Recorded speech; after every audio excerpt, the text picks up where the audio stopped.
It is my great pleasure to welcome you all to the latest Chancellor's Colloquium distinguished speaker.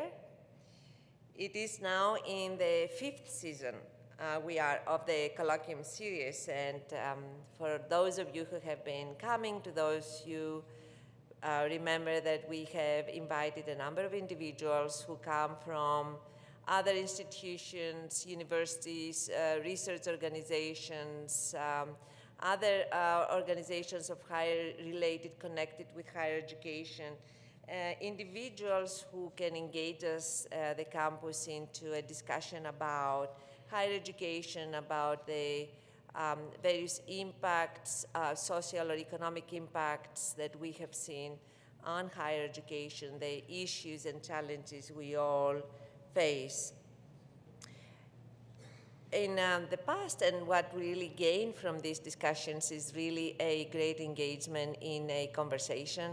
Usually those conversations do not just start and end here during this event, but they take place in our classrooms and in our offices as we move throughout the year. And I think it is very important that we get perspectives that come from other institutions, from individuals from the outside, and help us in the process of thinking through our own opportunities and challenges. Having the perspective that brings together many other experiences is very important. We are very fortunate to have with us this evening media scholar Henry Jenkins, who holds the distinguished position of Provost Professor of Communication, Journalism, Cinematic Arts, and Education at the University of Southern California. He's a leader in exploring the effects of digital content on society, politics, culture, and his academic work is timely and essential. So I really look forward to listening to him and his presentation today. Now I would like to introduce David Beal, the director of the UC Davis Humanities Institute, and the Emanuel Rinkelblum Distinguished Professor of History. David will introduce this afternoon's speaker, as well as our moderator for this session. After the speech, we'll have a discussion. Colin Melbourne, Professor of English and Science and Technology Studies here at UC Davis, will be the moderator. And Colin, who looks very young to all of us, is a full professor, and also carries the Gary Snyder Chair in Science and Humanities. He's one of our young and now established stars in English and the humanities. So, David, thank you all for being here, and I wish you enjoy the rest of the evening and, of course, the reception afterwards. Thank you. Thank you.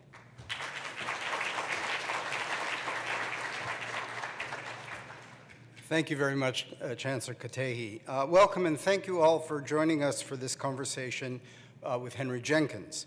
Our format this evening will begin with opening remarks by Professor Jenkins entitled Democracy and Diversity in the Era of Spreadable Media, followed by a discussion with Colin Milburn.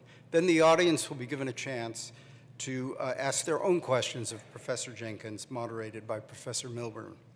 So allow me first to introduce our moderator, Colin Milburn. You've already heard a word about him. Colin's research focuses on the cultural relations between literature, science, and technology. He has a most unusual background with 2 PhDs, one in English literature and one in the history of science. Since arriving at UC Davis in 2005, Colin has been a leader in collaborations around the topic of the digital humanities, serving as founding director of the UC Davis Humanities Innovation Lab, a co-director of the Mellon Research Initiative in Digital Cultures, and most recently as the principal investigator of an interdisciplinary Frontiers in the Humanities and Arts team on gaming and immersive technologies. Let me now introduce our distinguished guest, Henry Jenkins. Professor Jenkins was one of the first media scholars to chart the changing role of the audience in an environment of increasingly pervasive digital content. His work seeks to understand the effects of this participatory culture on society, politics, and learning. As part of the MacArthur Foundation's Youth and Participatory Politics Network, Professor Jenkins and a team of USC-based researchers are identifying networks and mechanisms that have been especially successful at getting young Americans involved in the political process. Mechanisms often build explicitly on their existing investments in popular culture. Apart from penning a popular weblog entitled Confessions of an AK fan, I don't know how to pronounce that exactly, Jenkins is a prolific author of monographs, including most recently Spreadable Media, Creating Value and Meaning in a Network Culture, and Textual Poachers, Television Fans and Participatory Culture. Thank you for being with us, Henry, and I turn the podium over to you now.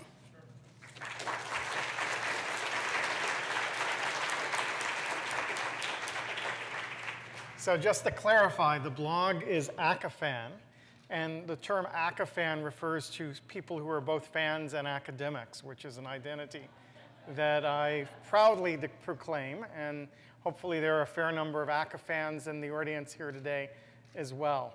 So I'm going to talk today about work I'm doing with the MacArthur Foundation on youth and participatory politics, which also will touch on some themes that surfaced initially in my last book, Spreadable Media, Creating Meaning and Value in a Network Society. I'm going to try to move briskly through this so we have plenty of time for discussion. So about 2 years ago, I was speaking at the New School for Social Research and happened to be staying at a hotel not far from where the Occupy Wall Street encampment was.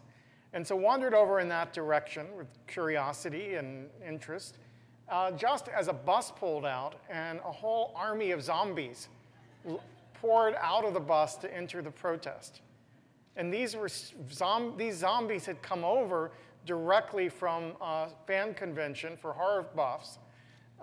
Still, you know, what they were doing would count it as cosplay, that is, performing characters from popular culture, and had taken up signs and were moving into the protest zone, still dressed as zombies. And it turns out the zombie is one of the kind of central symbols or metaphors that's being used in protests all over the world. In this context, it means, they would have said, it means the 1% who are sucking the lifeblood of the 99%, right? The sort of multinational corporation as a blood-sucking, brain-eating zombie was the metaphor that they're working from. And as they're pouring off the bus, there's all these little old ladies, mostly little old Jewish ladies, with cameras taking photographs on their cell phones and instantly spreading the pictures of the zombies. And they're posing for pictures with the zombies at the edge of the Occupy encampment. And you sort of picture these things spreading out across the internet in a variety of ways where they would be triggers for conversations. And if I wandered a little deeper into that encampment, there were people there dressed like characters from Game of Thrones, wearing signs like "The Winter is Coming" or "The Lannister 1%", all references to the popular HBO series. And that's simply the tip of the iceberg. If we looked at Occupy protest around the world, we would see any number of examples of the use of metaphors and images from popular culture that are deeply embedded in their protest. So here we see Occupy Sesame Street. 99% of the world's cookies are consumed by 1% of the monsters. And all of this makes a certain degree of sense as we think about Occupy less as a movement as traditionally understood and more as a provocation, an attempt to reframe the discourse in America about the distribution of wealth, an attempt to get this idea of the 99% and the 1% to start to shape the conversation about the economy, especially after the post-economic collapse of some, that sort of sparked the Occupy movement. This is a very different relationship to popular culture than previous generation of protesters might have had. If we looked at the protest movements of the 30s and 40s, popular culture certainly plays a role. And if you look at Michael Denning's book, The Popular Front, he talks about the ways in which Roger and Hammerstein, Aaron Copland, Frank Capra, Norman Rockwell were helped to shape the image banks through which we understand democratic citizenship to the present day.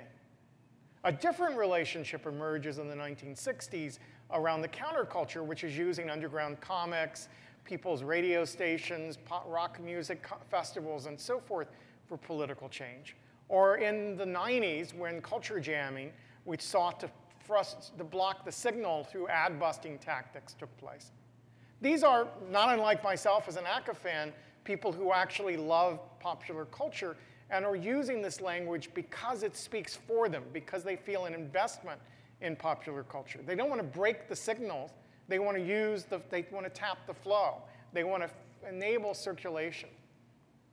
Now, all of this sort of activism, I feel a little bit like bringing rope to the house of a hangman in talking about this example, but I think this is where it really hits close to home, that in a world where we have access to these enormous capacities for cultural production and circulation, what might have once been an incredible local event, that is an incident between a campus policeman and students here at UC Davis, becomes a global event, thanks to the ability of people to take that image, remix it, recontextualize it, some would say decontextualize it, and insert it into a global conversation. So that the pepper spray cop became one of many icons for thinking about power and the status of protest in America and so forth during this period of time. And it's one that's recognized all over the world, for better or for worse. I mean, I'm not making a judgment about the local politics of who this person is and what it means here on this campus, but it's an example of how a shift in communication capacity shifts what counts as news and what kinds of images we can use in political speech. So in my book, Spreadable Media, we're making an argument that there's a shift in how media travels across the culture. A shift from top-down distribution to a more hybrid system we're calling circulation. So by distribution, I mean the mechanisms by which corporate media and mainstream media have historically spread content across the country, right? So distribution choices might include, when does HBO content become available on Hulu? Or when does a film open in Europe in relation to when it opens in the United States? These are decisions that have historically been made by companies about how media flows. By circulation, I mean this hybrid system, still strongly influenced by the decisions of mass media companies, but increasingly shaped by the collective and individual decisions of everyday people who are taking media and putting it into or spreading it themselves. So circulation is that grassroots capacity we have to take an image, the pepper spray cop, mash it up with other images, so famous paintings, movie posters, so forth, and send it out into the world as a form of speech. And it travels as far as our networks allow it to travel. But if it's an effective symbol, it will be picked up and spread further and further. So we can see the little old ladies I saw at the Occupy camp being part of a system of circulation, where the photographs they were taking on their phone that might end up on their Facebook page, which might be tweeted out by their sons and daughters and might become part of the way the message of Occupy travels, are all part of a system that looks very different than we would have seen in 1968 in Chicago when people chanted, "The whole world is looking." The whole world is watching when they were chanting it to CBS, NBC, and ABC. So the changed media environment is what we try to document in the book Spreadable Media, to try to explain what the consequences are of these acts of circulation. So as I finished that book, I got recruited into this network, a multidisciplinary network of researchers trying to think about the current moment in politics, and particularly young people's political lives in the United States. And we become interested in what we're calling participatory politics, which we're defining as interactive, peer-based acts through which individuals and groups seek to exert both voice and influence on issues of public concern.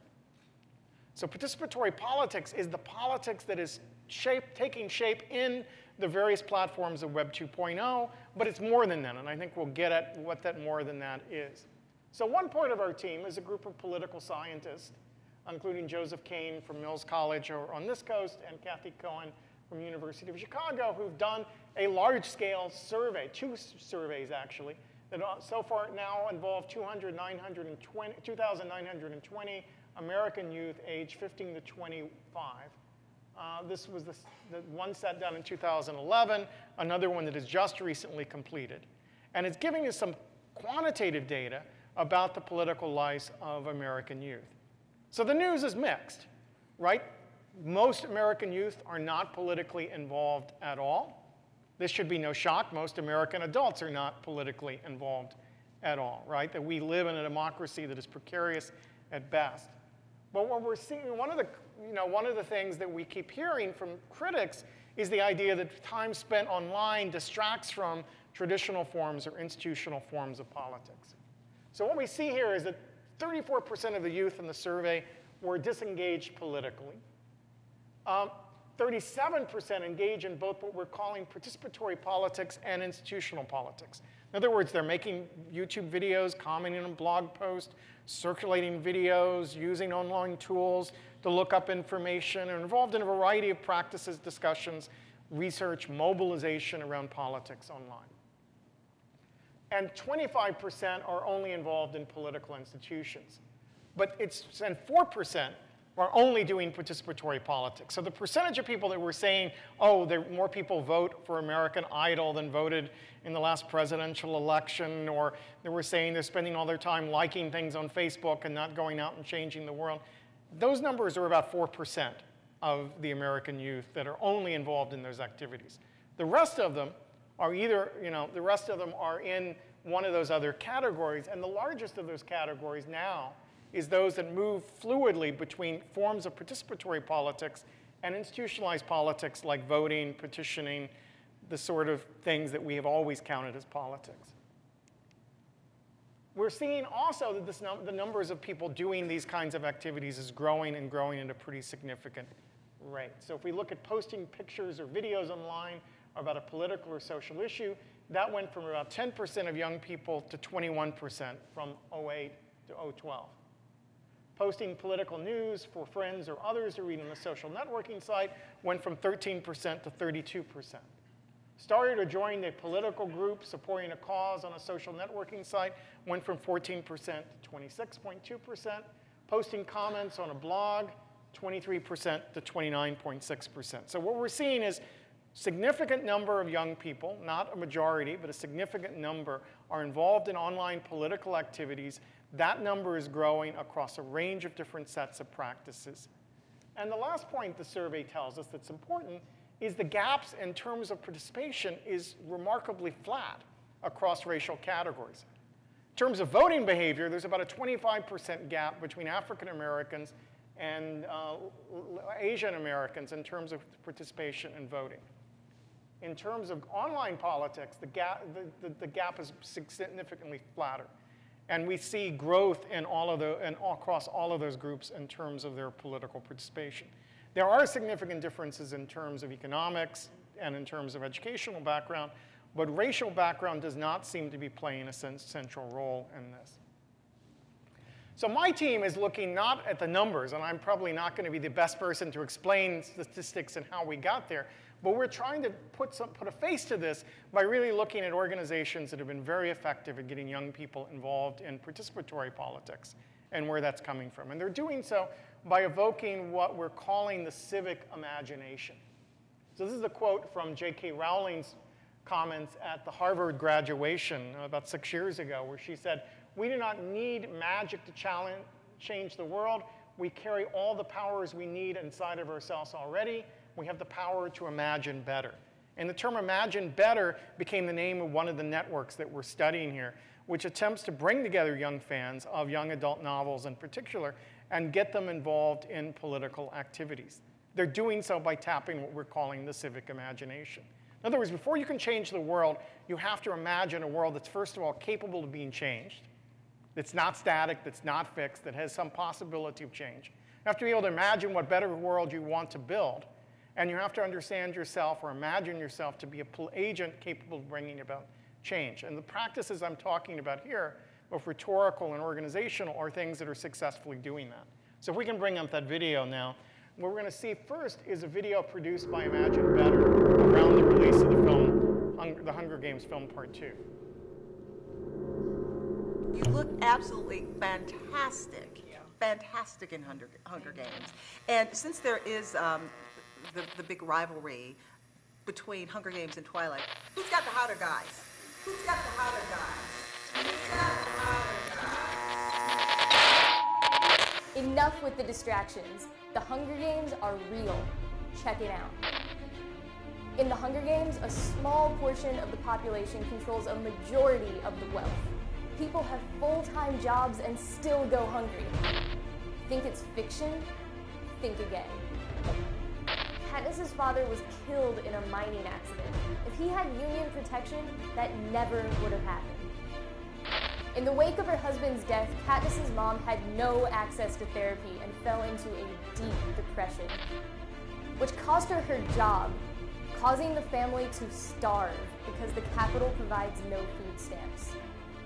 And the so-called justice system tortures Gale out of revenge and feeds on the district's racial divisions.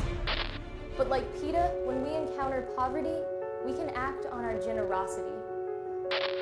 And like Gale, we can point out that this inequality is no accident. It was manufactured by the capital, who consolidated all the wealth.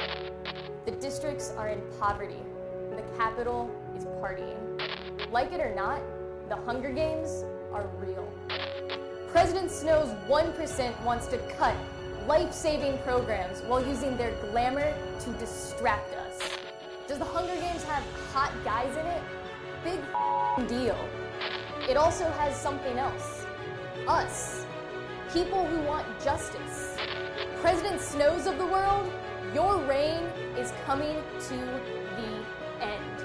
You can try and distract us, but it's too late. The fire has started and we will not stop. Not until the odds are in everyone's favor. Okay, so if we can go back to the, oops. So the young woman featured in the video is a young woman named Lauren Bird, who just recently completed her undergraduate degree in New York City. And she's sort of typical of what we're finding in our research. These are young people who were culturally active. You picture the skills that are involved in making that video, growing out of fan vidding, out of people recording skateboard movies, out of confessional, video blogging, all kinds of practices that are kind of archetypical post-millennial youth practices being turned into a tool for politics. Now, what we know about young people traditionally is their political identities become relatively fixed early on. That is, if they're going to become political, it's because of factors that affect them in their early adolescent years, such as the political activities and beliefs of their parents, such as civic classes and teachers bringing in political figures as speakers, such as after-school clubs and organizations like student government, debate team, newspaper, and volunteering and civic organizations, right? Those are the classic markers. She tells a story that's not atypical that says, I wasn't terribly critically engaged when I was younger. I had some teachers who told us on the importance of watching the news and being responsible citizens, and I followed that advice as best I could, but the contents of the news, or just what being a responsible citizen meant, was rarely discussed. I grew up in a suburb in Texas during the war on terrorism. You can guess the kind of ideologies most of my educators held.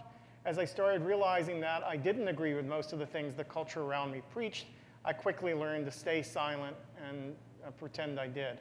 I wish that I'd had more grown-up examples of diverse and critical thinking. I wish there had been more teachers who were talking about current events or about how to get kids involved in the communities. I was definitely the type of kid who wouldn't have gone out of my way to join something like a 4-H club or a Save Tibet club or Habitats Against Humanity or anything. But if I had had a teacher talking about things like that or incorporating civic engagement in the classroom when I was a captive audience, I definitely would have enjoyed it. That would have gotten my feet wet to want to be more proactive and involved. So she's looking for those traditional kinds of mechanisms. She didn't have it, and that's true for an awful lot of the young people we interviewed. So instead, what she found her way in was through Harry Potter fandom, right? And there was this organization, the Harry Potter Alliance, started by a community organizer who said basically the Harry Potter books are about evil in a society.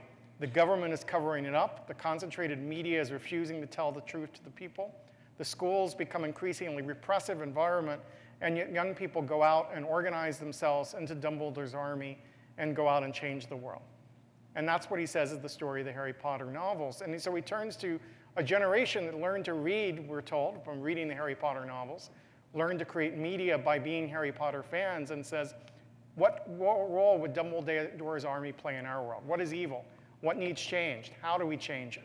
And it's become, has now 62 chapters, 100,000 young people across the US involved in civic activities in the name of Harry Potter.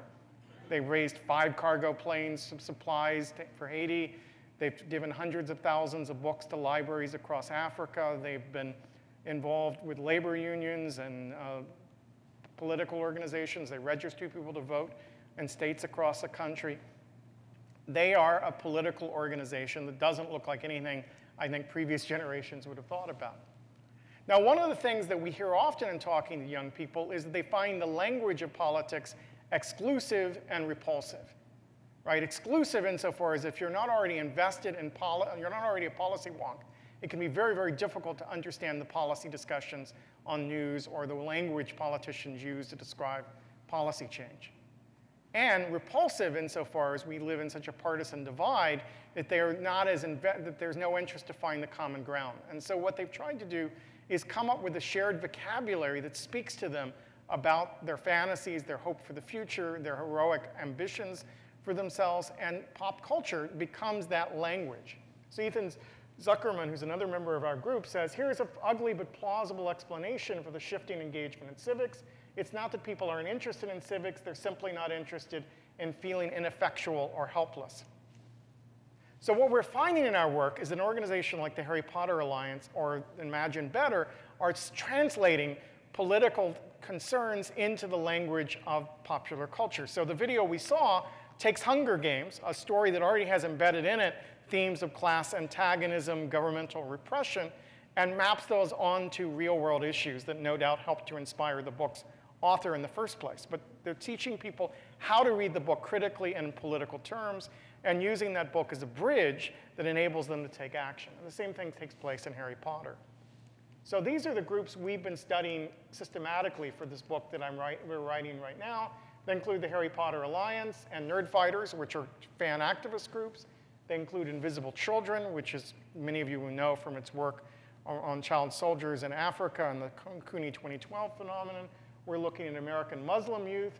We're looking at young libertarians, and we're looking at dreamers, young undocumented immigrants fighting for citizenship and educational rights. So it's a mix of different groups that we're looking at.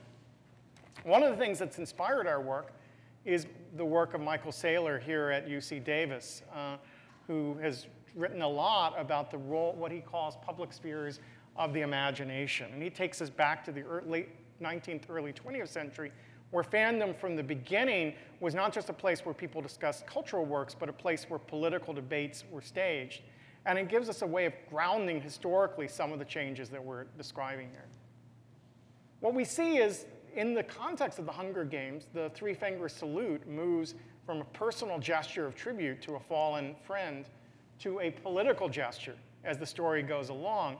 And what we're seeing now is the third phase of that is moving the three-finger salute into the real world, where it's becoming increasingly a political signifier for this generation of youth. And it's crossing over from fan activist groups to labor unions. So we're hearing that the labor union fighting for the rights of fast food workers is now going to be using three-finger salutes as part of their political movement.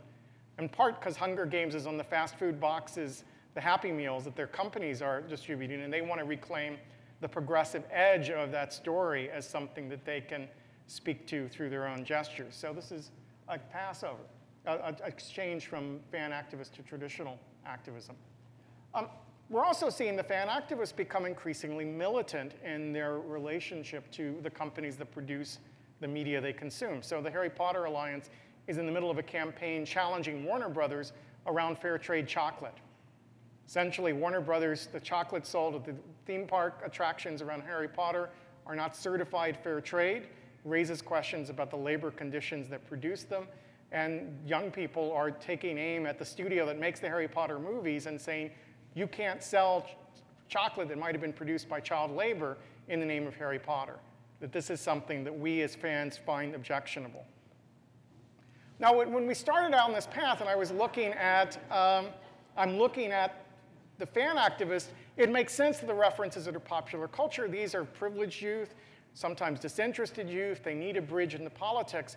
We're finding the same thing occurs with the dreamers, though. The undocumented youth are using the superhero metaphor very extensively to talk about their political identities and to try to translate the cause that concerns them into a language that can be understood by others. So if ever there was an illegal alien in the United States, it's Kal-El from the planet Krypton, who's passed over the border in the middle of the night in his spaceship, gets adopted by an Anglo family, hides where his origins and who he really is, but nevertheless goes out and fights for truth, justice, and the American way. And so they're finding that story, which turns out to have been written by first-generation Jewish immigrants from Eastern Europe in the 1930s. That story now speaks to another generation of immigrants, and they're reclaiming its power as a kind of political parable about the role of immigration in the United States.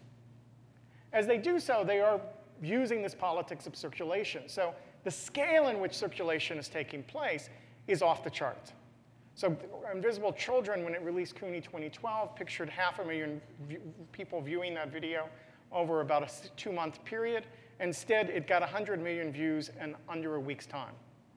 So to put that into perspective, Hunger Games, the first movie, came out that same week, got about 15 million viewers that week. Modern Family was the highest rated show on American television that week.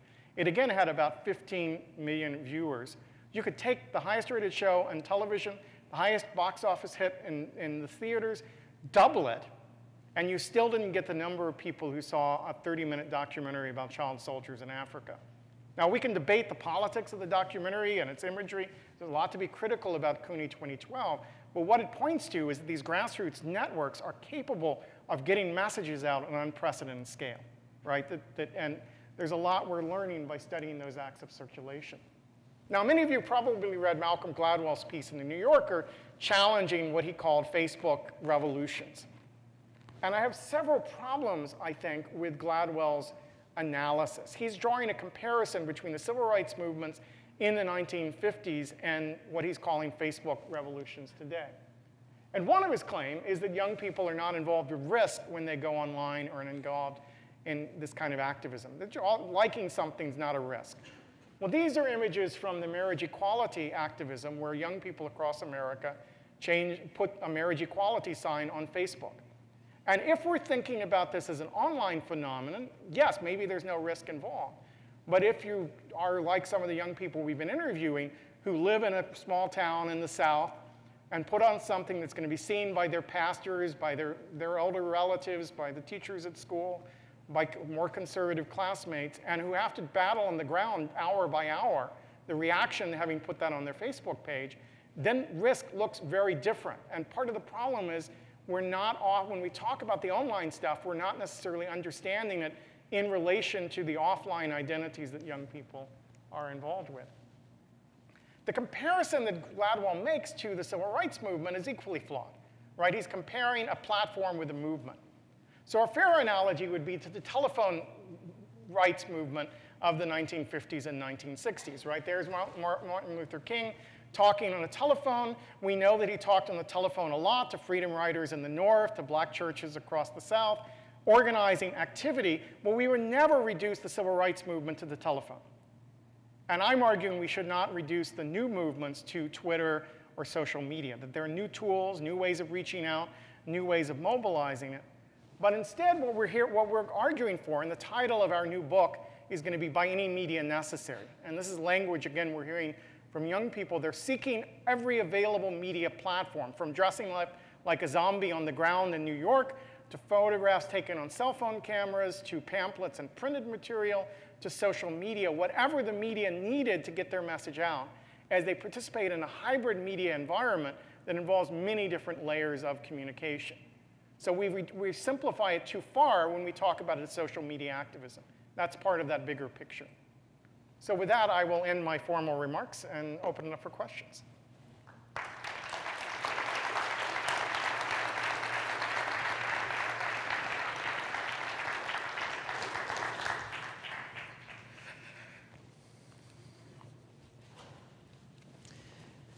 Thank you, Henry. That was really fascinating, and I think it's going to give us a lot of material to talk about here collectively and to think about some of the issues around politics and culture that are raised in thinking about the ways that young people are engaging with various forms of media in the participatory way you're talking about. And it struck me in looking at the examples that you provided that many of the media franchises that this participatory politics is taking place in and around, the modifications and the circulations of these materials are from genres of a speculative nature, science fiction, fantasy, horror, comic books, video games.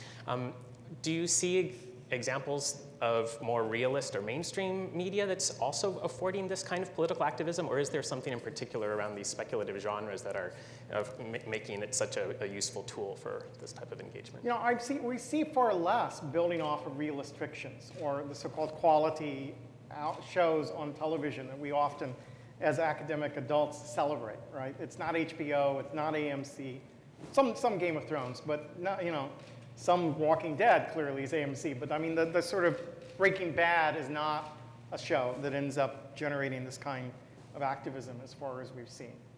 I think it's also often aspirational. It's about imagining a different world. We find that young people feel so trapped by the political inheritances they're dealing with that breaking out of that and imagining other possibilities is an enormous, opens up the beginnings of an activist response.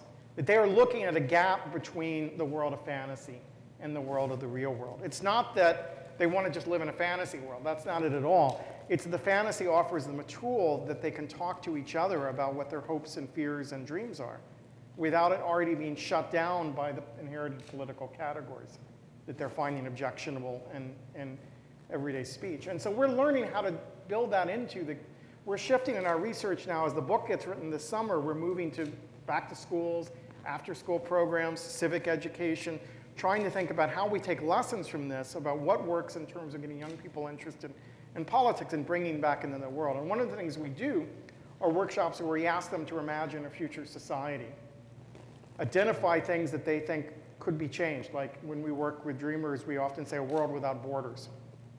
What does that mean to you? Can we explore that? And then work backwards to identify the steps that needed to take place to achieve that change. And then translate those narratives that emerge from that into media production so that they can acquire skills and media literacies that will enable them to communicate their message with the world. And this has been a tremendously successful thing. Often the organizations we're working with are very suspicious of it because they have a realist bias and they're concerned, they want people to be focused on the problems, damn it.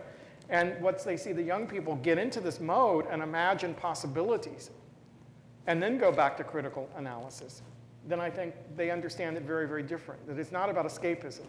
It's about stepping outside of the constraints of the real world long enough to open up other possibilities. Thinking about those constraints of the real world, it's also quite clear that a lot of this participatory politics relies on a fairly fuzzy relationship with copyright law and intellectual property. And I'm wondering, do you see that the promise or the potential of this type of engaged media, spreadable media politics is enabled or inhibited by US copyright law? Or exactly what is the relationship? I think it's definitely intensifying the struggles over copyright. I mean, many of these organizations were involved in the PIPA-SOPA struggles of a couple of years ago. I think the reason so many citizens got involved in this debate about changing the copyright law when they hadn't before was because they felt the stakes of becoming creators and distributors of content. They understood copyright in a different way. And just as many artists want the ability to quote and build on each other's work, they want the rights as citizens, and it becomes increasingly a political right for them to be able to do so. I mean, but the paradoxes of this become really complex. So I use the Guy Fawkes mask as a great example of the politics of copyright at the present time. As many of you know, Guy Fawkes was a political figure in the UK who was turned into a boogeyman by a different political party, who was then reclaimed by sort of progressive political forces in the UK, especially under Thatcher, turned into a graphic novel by Alan Moore called V for Vendetta, which was turned into a film in the early War on Terror years by the Wachowski brothers working for Warner Brothers, which was then appropriated by the anonymous movement at 4chan as a means of going after the Church of Scientology, which is then appropriated by the Occupy movement as a political signal. Really interesting history, right, of moving between corporate, political, fan entertainment, politics. And the kicker is that when Warner's bought the rights to V for Vendetta, they bought the rights to the Guy Fawkes mask in the United States. So every Occupy protester who buys a Guy Fawkes mask to wear to Occupy Wall Street is putting money into the coffers of a major multinational corporation. Right? And that's the paradox, which also means that at any moment in time, Time Warner could say, you can't wear our mask in your photographs, right? We could shut down, probably couldn't block us from wearing the mask in public, maybe, but they could definitely prohibit the circulation of those masks in other media that are being produced by the Occupy movement. So, and that's the paradox. So Warner Brothers so far has not shut down the Harry Potter Alliance, even when they're going after them on fair trade chocolate fairly aggressively. And it doesn't look like Lionsgate is going to shut down the labor unions who are using the three-finger salute from Hunger Games for political speech. This could be the court battles of the future, though, I think, as we get at what point does this become a transformative work? At what point does the political rights take over from copyright rights and thinking about these forms of expression? But yeah, this is a key area that I think we all have to pay more attention to. So to the degree that, as you mentioned, there was tremendous grassroots mobilization around a resistance to SOPA and PIPA, or more recently the Trans-Pacific Partnership Agreement and so forth, is it the hands-on engagement with the media manipulations, the modifications, and as you say, the various appropriations of certain iconographic images that is impelling or encouraging people to start to investigate some of the more esoteric forms of legislation and legal codes? I think it's a starting point. I think just being part of a participatory culture increases the likelihood of political participation in general. The research is showing that people who are involved in these participatory communities online, whether they're fan communities or gamer communities, are about 4 times as likely as those who aren't to participate in institutionalized politics. So it's actually a pretty strong indicator of likely political participation. But as they get caught up in these fights with Web 2.0 companies or rights holders or governmental agencies, they have more incentive to want to be politically involved. So one of my students did a study of a group called the Living Room Rock Gods, who are guys who go on YouTube and see if they can reproduce particular guitar riffs performed by famous rock stars, right? So they make these videos, they make the guitar riffs. YouTube was sending them cease and desist letters, and they were really excited at first because they meant they'd scored, right? That the YouTube's thing couldn't tell the difference between the original performance and their performance. That was a pretty good measure of success if you're trying to be, but gradually they realized that they were going to be shut down. And the Living Room Rock Gods, organized politically in the PIPA SOFA thing and became a very articulate group educating themselves about fair use, copyright, organizing to get the voice out and challenging the legislation that they thought would threaten their ability to participate in their culture. So we see these informal mechanisms emerge in unlikely places because people develop a stake in free speech and free expression, and that includes the rights to participate in your culture and to use the core stories and icons of the culture around you as a tool for your own expression. It's so funny to think about that the success was getting the cease and desist letter from YouTube, and it strikes me that there's a kind of valuation of a sort of illicit behavior in a lot of this participatory culture work that you're working on, and even thinking about the valuation of the term pirate and thinking around media piracy and the rise of something like the Pirate Party in Germany and elsewhere. And so what do we make about that rendering licit of a category that had been illicit, or particularly thinking about the pirate as a figure here? Yeah, I mean, you could see the pirate as simply the projecting back of an image that's projected on you, in the same way that other activists who reclaim the word queer or bitch or whatnot as a political term, right? That this is a generation that doesn't necessarily see themselves as pirates per se, but that's the language used to challenge them. I write a lot about this in Spreadable Media, that the word piracy immediately shuts down any other conversation about how value gets generated around the circulation of this content, any other claim on on transgressive works or expression, it's such a morally loaded term for what's a really complex phenomenon. It doesn't explore, as our book tries to do, the various ways that companies benefit from having their materials circulated by outside parties. And indeed, much of the design of media franchises today is built around encouraging us to circulate content in some ways and not others. The language I use in the book goes back to E.P. Thompson's work on the moral economy of bandit cultures and peasant uprisings in the early modern Europe period.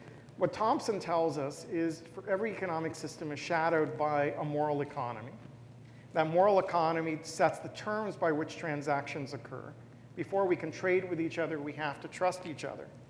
When there's an abrupt shift, a technological shift, an economic shift, a political shift, those structures have to be realigned, right? There's a period of negotiation or legitimization that Thompson talks about, during which all parties make bids over the significance of the new systems as they're emerging.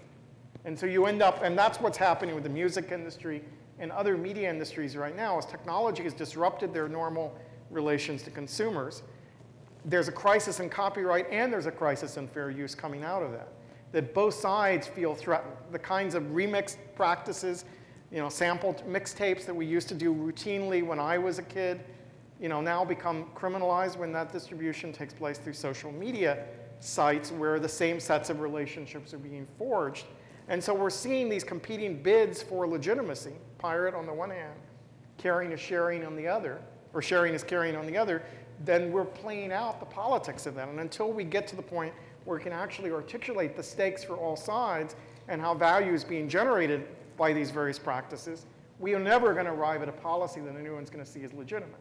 And so you've got a generation that are not without morals or ethics about sharing, but frame those ethics in a different way than I think people have tended to understand.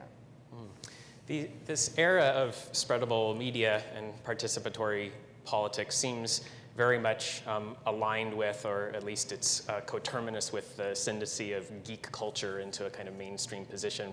One metric we might use is the incredible prominence of Comic-Con, which I've seen you at Comic-Con a number of times, so I know you're attending. So yes, I'm definitely a Comic-Con geek. But I'm wondering if we think about there being some core value of geek culture in the way that these politicizations of certain media acts are happening. Is there a risk of geek culture actually becoming mainstream culture for it to continue to have this political edge that you're discussing? It's hard to know yet. I think it is very interesting to watch that Comic-Con in some ways becomes politicized as the stuff takes place. And I participated on a panel at Comic-Con a few years back by the Racebender movement. And the Racebenders were fans of a show called The Last Airbender, which had a mixed race, multicultural cast on television, which turned into a film which was, as they would call it, white cast. That is, the casting call called out for Caucasian actors. Mostly Caucasian actors get cast. When it was called out to them, they recast a few parts, i.e. the villains, as South Asian actors. And they faced constant protest from, and the protests there were an interesting mix of Asian American rights organizations and fans, right, who worked together because the fans had a vested interest in seeing the integrity of the story protected on the screen.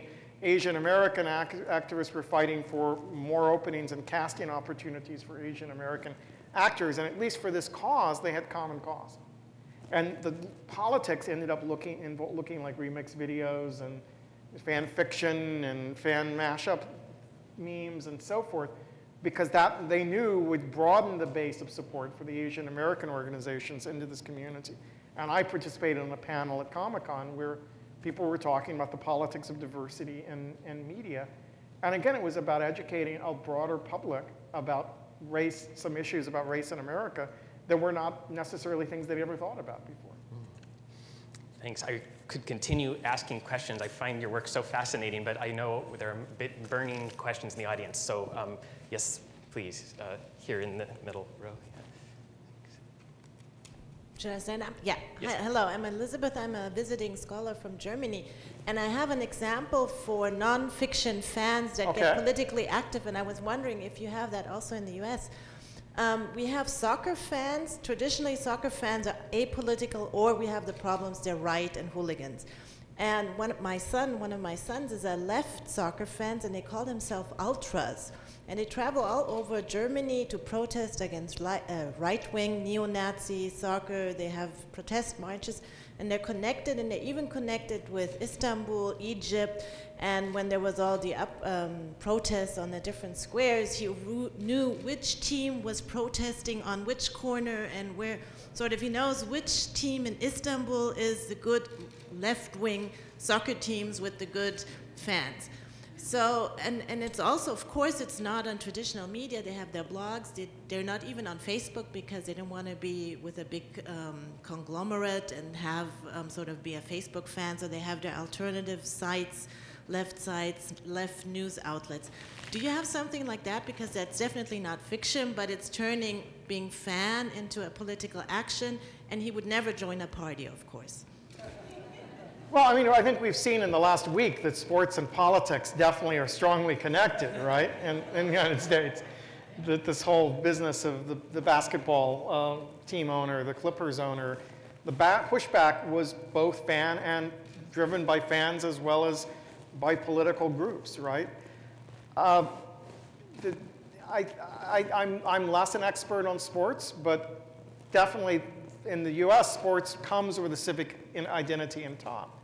And tied to it, right? Because it's local sports teams for starters.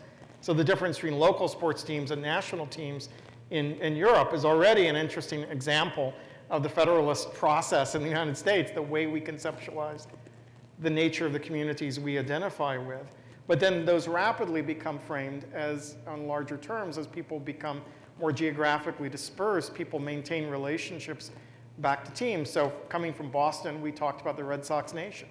Right? And it wouldn't take much for the Red Sox Nation to turn from being a sports identity to some other kind of political identity.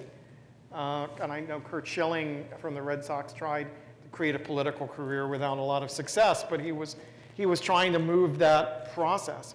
The other thing I'll say in response to your comment is this is indeed a global phenomenon. We did a special issue of a journal on fan activism and broke the record in terms of the number of international submissions that journal had seen, and heard incredible cases across the Middle East, across Asia, across Latin America, and across Europe, all involved with activism that grew out of investments in sports and pop music and fantasy and comics. This is the way young people around the world are participating in politics. Research in Egypt suggests that the generation that took to the streets first transgressed legal and church authorities, the theocratic authorities, by trying to download music or download games illegally on the internet. And that the communities that forged through game guilds ended up being central to the organizations that took to the streets in Egypt. So far more than the Facebook, Twitter thing is a kind of cultural identity that drives these protest movements around the world. And we're going to see worldwide different cultural reference points, but we've seen something like Avatar get picked up as a protest tool, as an identity for protesters in China, India, Brazil, Palestine. People marching through the occupied territories painted blue and speaking as Na'vi and saying, "Sky people, you can't take our land." Right? So this is a global thing. It's not just unique to American youth. Right here, please.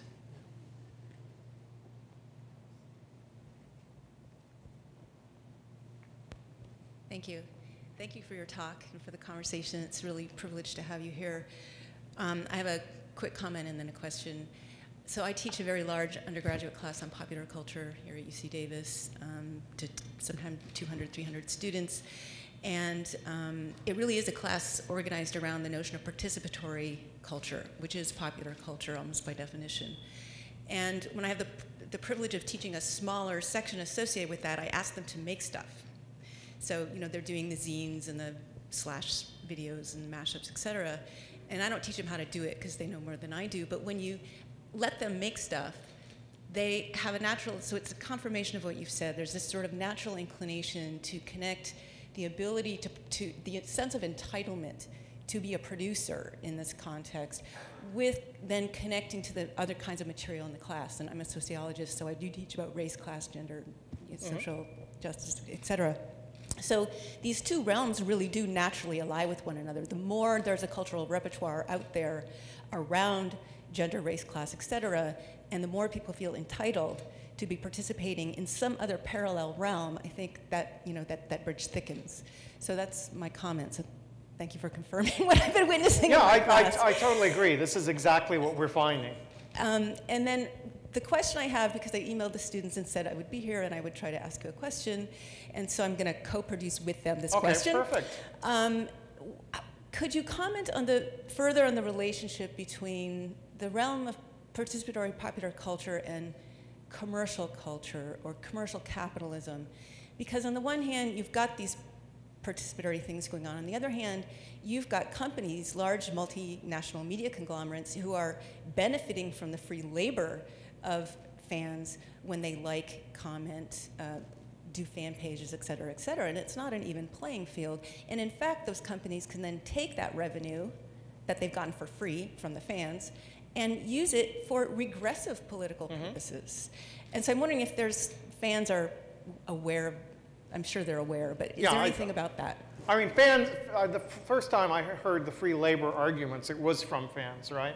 Academics always assume we discover these theoretical critiques of capitalism, whereas the people who live and work in those systems often have a deeper investment. Fans have a longer history of participatory culture, and therefore often we're on the front lines anticipating and responding to some of these changes.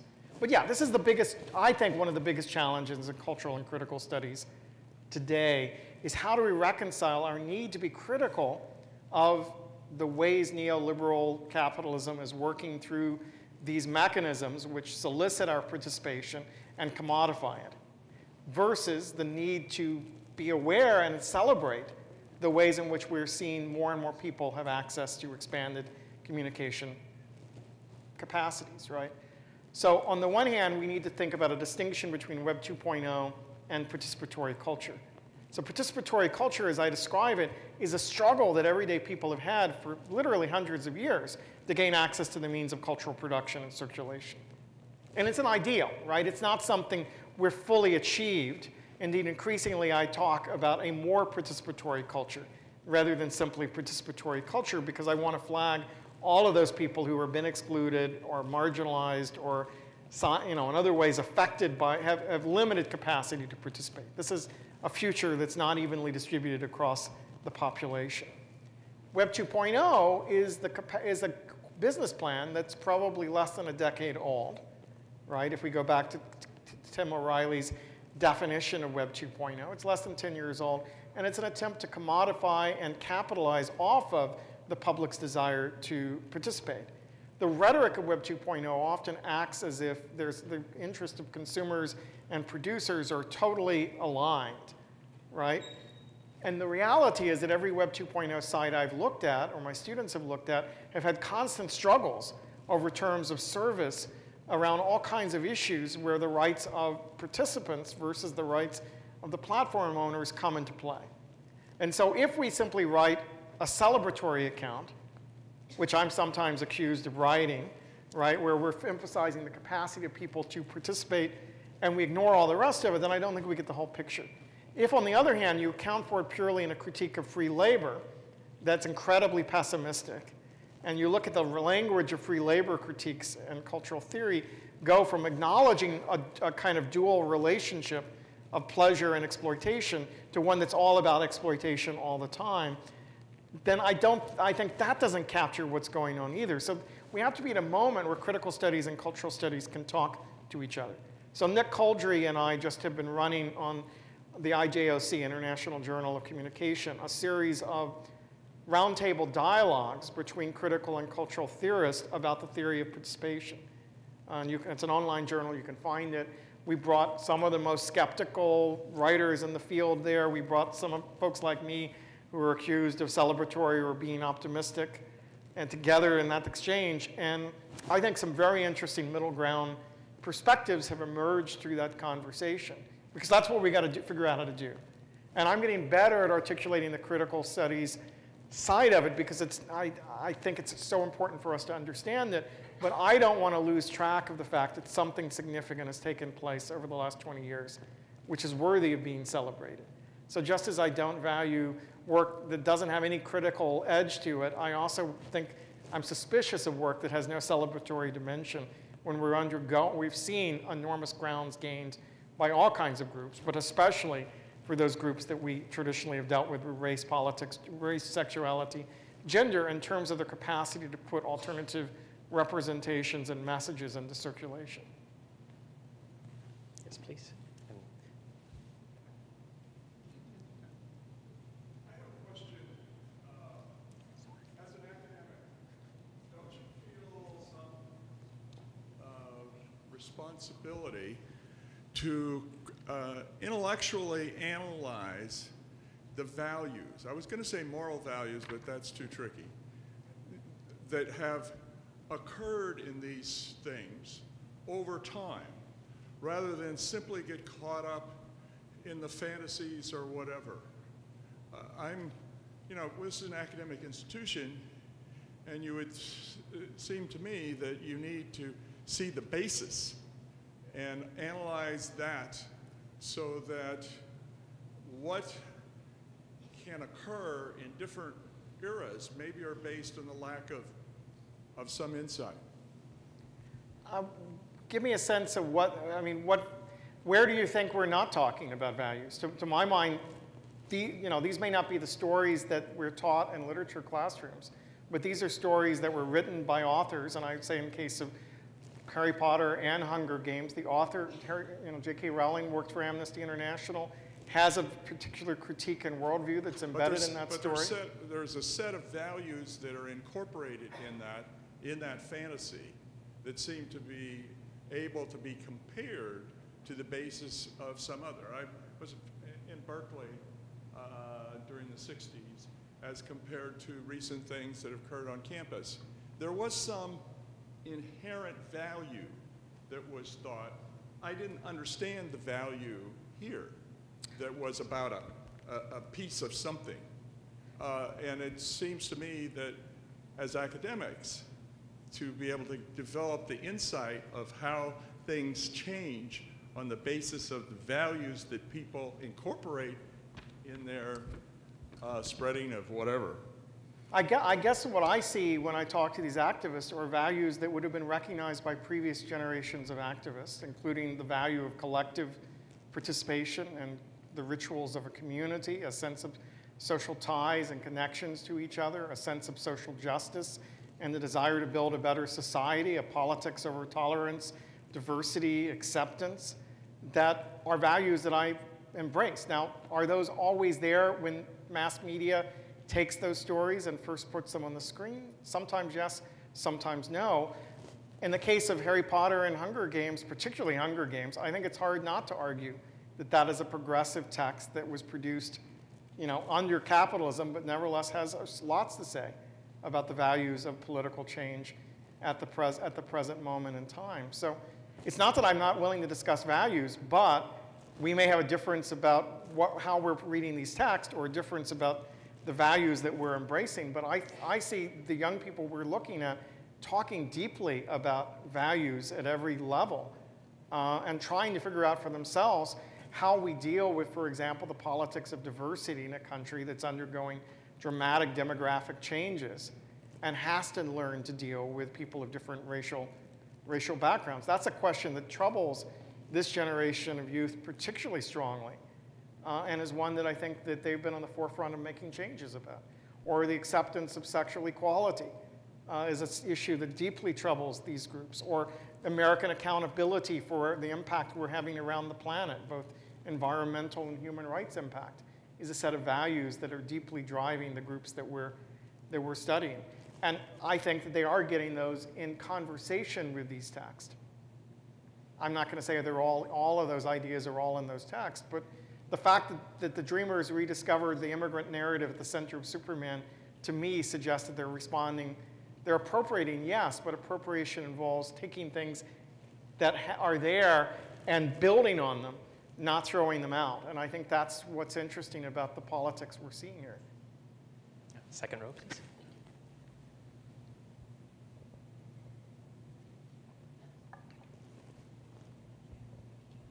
A very interesting topic.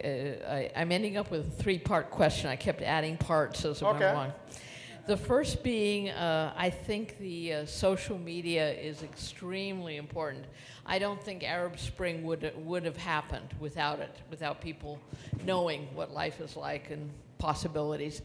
My first question is, there's also, I'm very concerned about all the money in politics, which seems to be able to affect elections. And I'm wondering, does this counterbalance that? What's the relationship between the money in politics and the social media? Second part is, how accurate is the social media? And does that concern you? And lastly, net neutrality. Is that very important to be able to have people have equal access? So I guess the answer would be yes, yes, and yes. But let me break that down. Perfect. Break that down a little further than that. I'm going to mangle your three parts, and if I forget one part, remind me at the end. The survey, the data that I was talking about, found that 85% of American youth feel they need more help in learning how to discern the quality of information they receive online. So this is a case where the vast majority of young people are crying out for help from educators to think more deeply about this question of accuracy, credibility, the coherence of the messaging they're receiving through social media. There's an awful lot in circulation through social media that tells us something about our values, maybe, but is not accurate reflection of the real world. I mean, when you live in a world where at one time there was 40% of Americans believed the President of the United States wasn't born in the United States, you know, that's a kind of classic example. And that's not just young people confused about information. That's people of all ages dealing in an information environment which is very difficult to make sense. We can't make sense of it through traditional gatekeepers necessarily, because those gatekeepers are allowing narrower and narrower range of expression, are not necessarily exercising their traditional responsibilities. We have to be open to new voices. We lose the power of participation if we're not willing to hear voices that don't come from established players in that space. But then we have to have mechanisms in place that allow us to make sense of what we're hearing and what we're receiving. And that's a fundamental problem. The second problem you're asking about is money. And I would never say we live in an equal, that we have equal footing, right? We have more capacity to communicate outside of mainstream media channels now than at any other point in human history, right? What we choose to communicate is often deeply informed by our relationship to mass media, right? That mass media still largely sets the agenda. We're still in a reactive mode more often than not. The language is coming from mass media, which is why I think it's interesting that we're repurposing mass media content for political speech and using it to express a broader range of political perspectives than in mass media itself. That's significant. And that may give us leverage or power to use the mass media to get our ideas out in the broader circulation.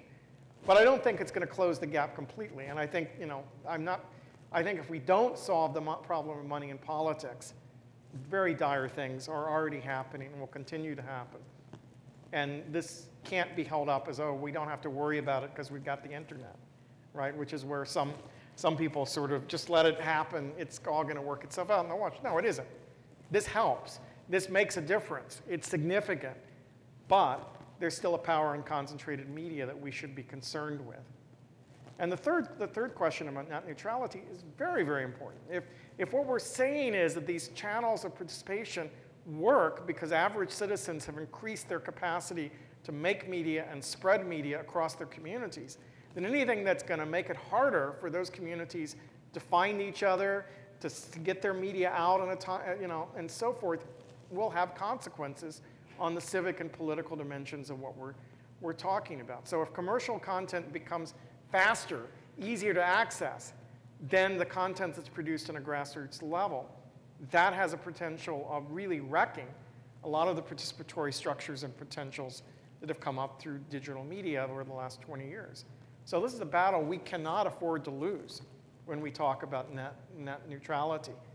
But it looks like we're about to lose it. So this is where even the optimist that I am is looking very pessimistic at what's coming out of the FCC, what's coming out of other government bodies right now around the question of net neutrality, the mergers that are taking place in the cable world. All of that has the effect of closing down some of the opportunities for participation that have emerged in the early days of the web. And I think we should be concerned about it. Yes, middle sixth row, please.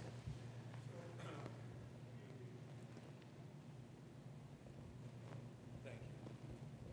So just take three huge issues: global warming, income inequality, and protecting the safety net. Those are huge issues. Now, yep.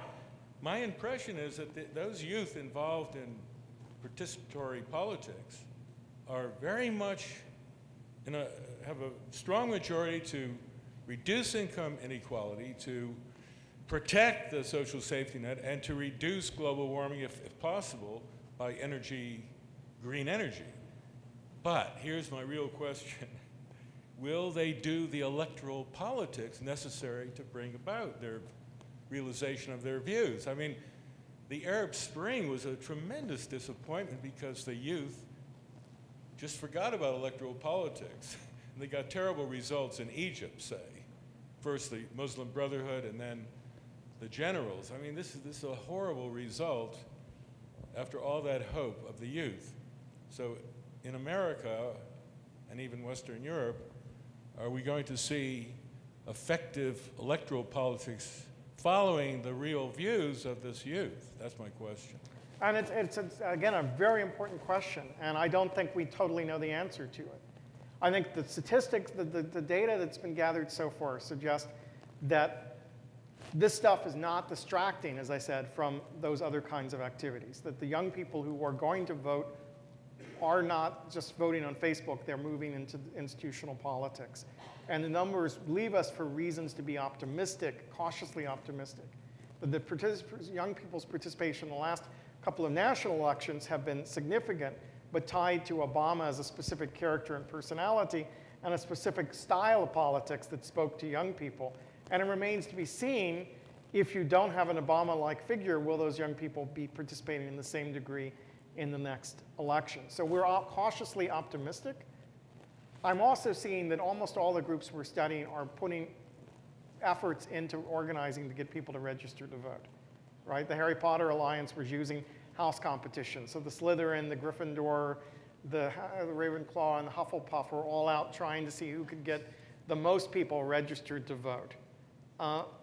Other organizations the same. The exception, interesting enough, are the young libertarians. And the young libertarians are practice what they call strategic non-voting. As they don't believe that either of the parties represent their politics. They're not as optimistic about the Rand Pauls of the world as the media thinks that they are. And they're choosing to focus on educating the public toward change and not necessarily voting when voting is between two candidates who neither of whom represent their philosophical beliefs and practice. Where we've got to guard against is we're hearing a lot about the changing of voting laws that affect African Americans. What you're not hearing discussed in the media is that we're also changing the voting laws to make it harder to register to vote at schools and college campuses, right? That many states have had high school registration. A student who's in school to 4 in the afternoon, 5 days a week, has some difficulty getting to the county center to register to vote. And the more you take it away from that and leave this 18-year-old high school student with a choice of skipping class and getting punished to register to vote or not voting, we're creating obstacles for young people's participation, and those obstacles are going to have consequences for young people's ability to participate. And that's a significant problem in the way voting practices are being manipulated at the present time. So we can blame young people for not voting, or we can say, you know, how easy has the society made it for people to actually, who are students, to actually register to vote and participate in the democratic process? And I think the picture looks different if we look at it from that angle. I don't know that, you know, so I share your sense this generation has a different set of politics, closer to my own, closer to the concerns you're talking about. But it's a mixed picture so far in terms of whether we will follow in the same, some of the same traps you're describing in the Arab Spring or not. In the back, please.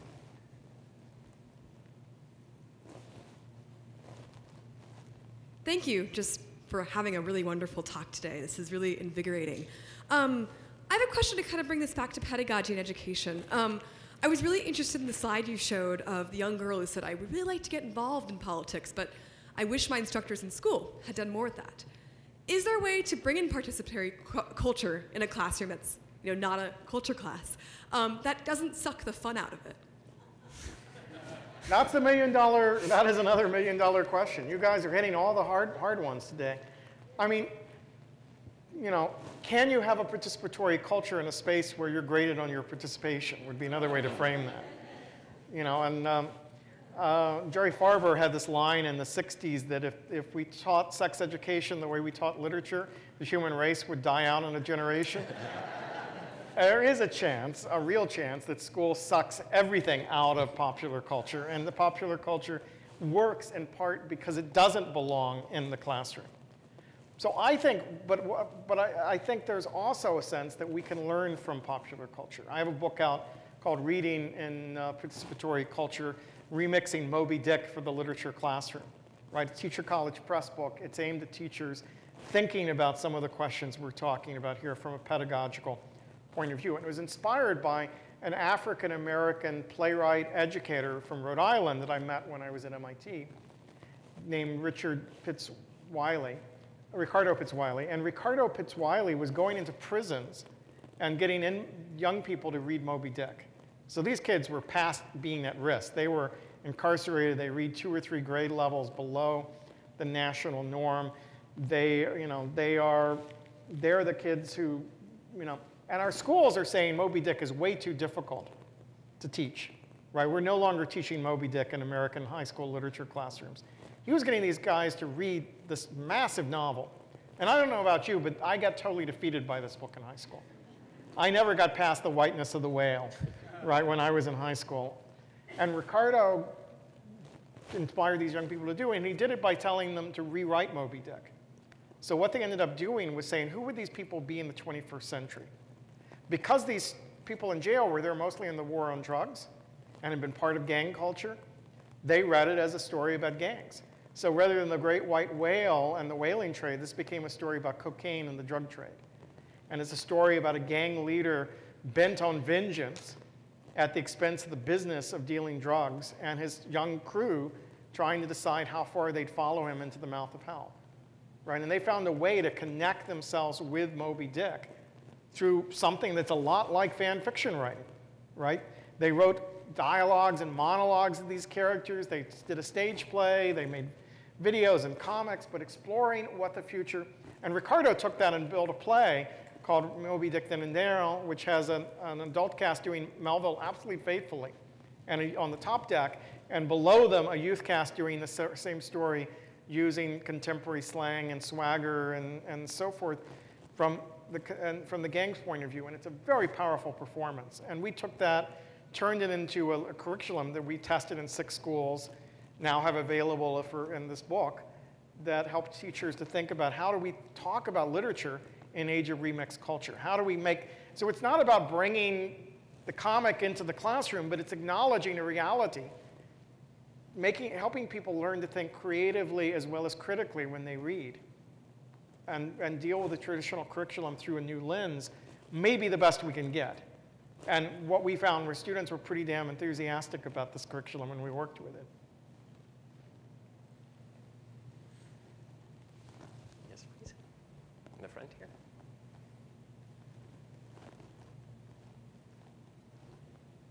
Hi. I was wondering, is there a concern that there's a possibility that certain establishment groups would be using the social media in order to counterbalance anti-establishment criticism of the groups? And what I mean by that is I can think of 2 examples. One, being that if you look on the Facebook page of Cheerios, for example, you see that there's constant criticism of the Cheerios because of the fact that it's made from genetically modified materials. And then when they released their Cheerios ad dealing with a mixed race couple and their child, they've received a lot of positive feedback from it, and it has actually reduced the amount of criticism that they were having.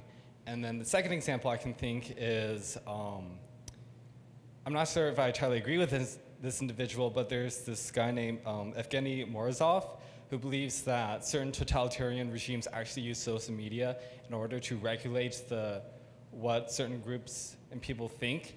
And one main example would be, for example, in China, they don't have Twitter, but they have Weibo, which is government-sponsored and also government-regulated, but they can also use Weibo in order to establish what kind of concerns that the citizens have, but also make it so that the citizens cannot actually actively engage in certain kinds of political activities. So I think what you're getting at is why I'm so concerned with people reducing these change movements to platforms, right? Twitter is a tool that's used by all kinds of groups for all kinds of purposes. So is Facebook, right? So it's not like the people own these platforms. They're owned by companies. It's not like the only activity that goes on there is or progressive or even political or grassroots or bottom-up. We can think of any number of ways to describe what we might see as desirable, depending on what our political stakes in this is.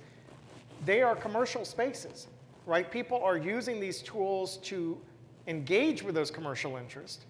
What we can say is that these commercial interests no longer have a monopoly on the communication capacity, that any claim they make in an ad will be critiqued. Every ad image will be used against them in the court of public opinion, right? That anything they say can and will be used. That's the world we live in, but they are going to use that every bit as aggressively as any of these grassroots groups are using it to challenge things. And you know, I don't agree with Mordorov's perspective fully, but I think he's an important corrective to those who see it all about technology inevitably resulting in democracy, right? He's demonstrating that governments are using these same tools in ways that effectively shut down dissent. His point is that, you know, that Facebook tells you already about any dissident, everything you would have tortured them for 6 months to learn, like who their known associates are, you know, what they've been doing over time, what magazines they're reading. It's all there on Facebook, right? So he would say the KGB today wouldn't need to do any of the things it had to do in the past to find out when it arrests someone all the things they want to know. So you know, that's part of the picture as well, and we've got to just have a version of the world complex enough to say the same tools can be used for democracy and dictatorship. It's what we use the tools to do. It's how we mobilize around the tools. That's the essential thing that's going on. And the same is true of ballot boxes. There are corrupt elections all over the world. The ballot box is not intrinsically a vehicle of democracy.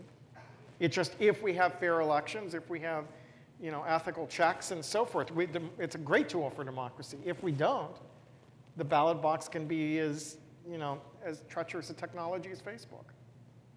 So let's see, we have time for one more question. Yes, in the very back, please. Thank you.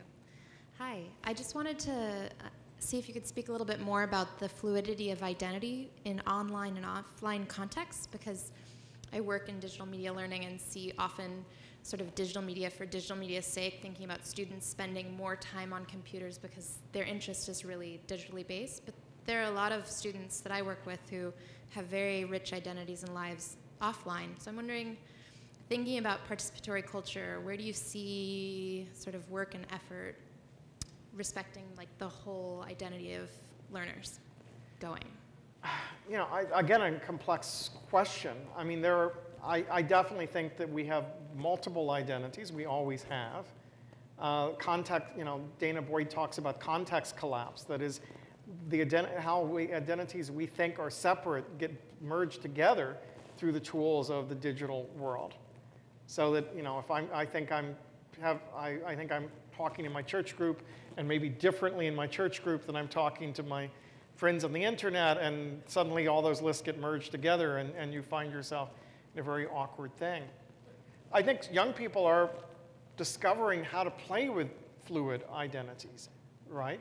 So if you think about the video I showed from Hunger Games, young Lauren Bird is playing multiple identities just in that video. There's a kind of weird fluctuation going on there between being in the world of the fiction, being in the reality of the Hunger Games, and being at the current moment. So when she talks about President Snow, she's crossed over from simply saying Hunger Games are like our world to saying Hunger Games are our world.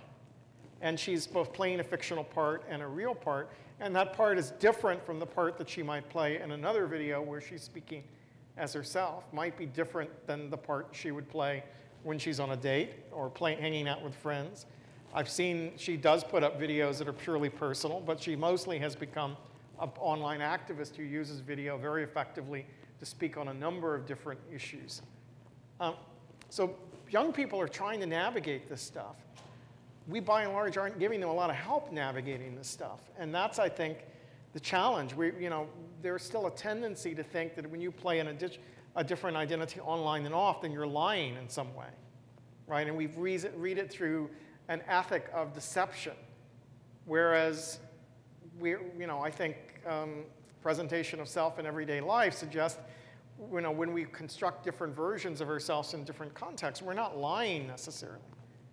We often tend to take the online role play as people confusing fantasy with reality, but I think someone like Lauren is incredibly adept at understanding the line between fantasy and reality and is choosing to manipulate it for a variety of rhetorical goals. I don't think she's confused about what's real and what's not, even though she's in the video saying Hunger Games are real. She's breaking that down. Anyway, I'm losing my coherence here, but I think this is a very complex question. I think it's one that we need to bring into our classrooms and actually talk about.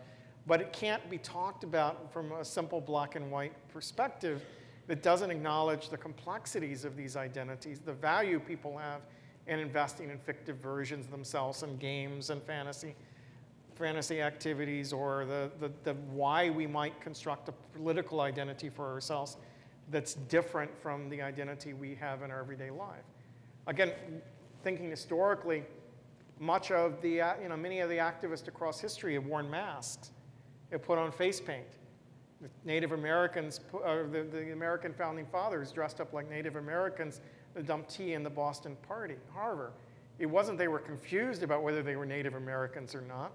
This was a form of political speech and playing with their identity, writing key political documents like the Federalist Papers under assumed names was part of how they constructed a political identity. So I think, yes, we live in a time of fluid identity, but when had we not in terms of the ways we construct our political personas? Well, thank you, Henry, and thanks to the audience. This was a really, really fascinating conversation. And today's discussion is actually the last installment of this season's Chancellor's Colloquium series. And I hope you will all join us next season. The opening presentation of the new season will be at 4 p.m. on Monday, October 27th, and it will feature Professor Hamid Dabashi, who is the Kevorkian Professor of Iranian Studies and Comparative Literature at Columbia University, and that will be at the Vanderhoff Studio Theater. And so now I'd like to conclude and invite everyone to go out to the lobby and where there's a little reception, and we can continue the conversation with Henry Jenkins there. So, thank you.